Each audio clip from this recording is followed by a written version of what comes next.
Good evening. I'm Tori Seal. The book I will be presenting tonight is Little Bear by Elise Holland Minark. It's a book from her I Can Read series, which features a combination of Little Bear's adventures. Once upon a time, there was a little bear who liked to take small events and turn them into dramatic events. One snow-covered day, he was freezing. So he turned to his mother bear and asked her to make him something to help him from stop being cold. So she made him a hat. Then 2 more times he went back to his mother bear, and on the 4th time he asked her to make him a fur coat so he would no longer be cold. So she stripped him of his snow hat, his snow coat, and his snow pants, and left him solely in his own God-given fur coat. And you know what? He was no longer cold. Imagine that. Then his birthday came. He was expecting all of his friends to come over, but Mother Bear was nowhere in sight, and neither was all of his birthday food. So he decided to take matters into his own hands, and he was going to concoct a birthday soup. But he was still silently lamenting over his lost birthday cake. So when all of his friends arrived and his birthday soup was ready to eat, Mother Bear comes barging in with a huge birthday cake and tells her little bear happy birthday. And from that point, he knows that his Mother Bear would never forget an event like that. On a day when the cold had passed and his birthday had came and gone, Little Bear fashioned himself a new space helmet, and he decided he was going to fly to the moon like a bird. Dear Mother Bear tried to reason with him that he was just a chubby little cub with no wings or no feathers to fly, but that was not good enough for Little Bear. So he ventured into a tall tree where he was going to take off his flight. But when he jumped, he landed on his rump. And when he landed on his rump, he was in a new forest, which he thought was the moon. He came across a house just like his and a Mother Bear just like his. Then he knew he wasn't on the moon. It was just a hoax. When all of his adventures were over, he wishes for another.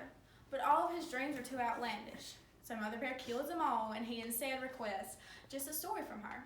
So she recants to him all the adventures of Little Bear, and he goes to sleep content with himself. According to the 3rd book of junior authors, Elise Holland Minark is from Denmark, and she was born on September of 1920. At just 4 years old, her parents moved her to America, where she instantly decides she hates it because the English language, not for her. However, she overcame all these barriers through the help of her parents. Her dad would make her watch cowboy movies with her because she loved the Western times, and her mom would take her to the park where she was forced to socialize with other kids. She overcame all these language barriers and went on to earn degrees in psychology and education, where she utilized them to become an elementary ed teacher.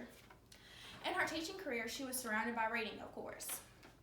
She taught special needs 1st graders who hated to read. They just didn't like it. And due to this hatred, they would spend the entire summer between 1st and 2nd grade year never picking up a book. So the time that the next school year began, they'd forgotten how to read. However, not every child in her life hated reading. Her young daughter, Brooke, loved to read. She came up with this passion at a young age.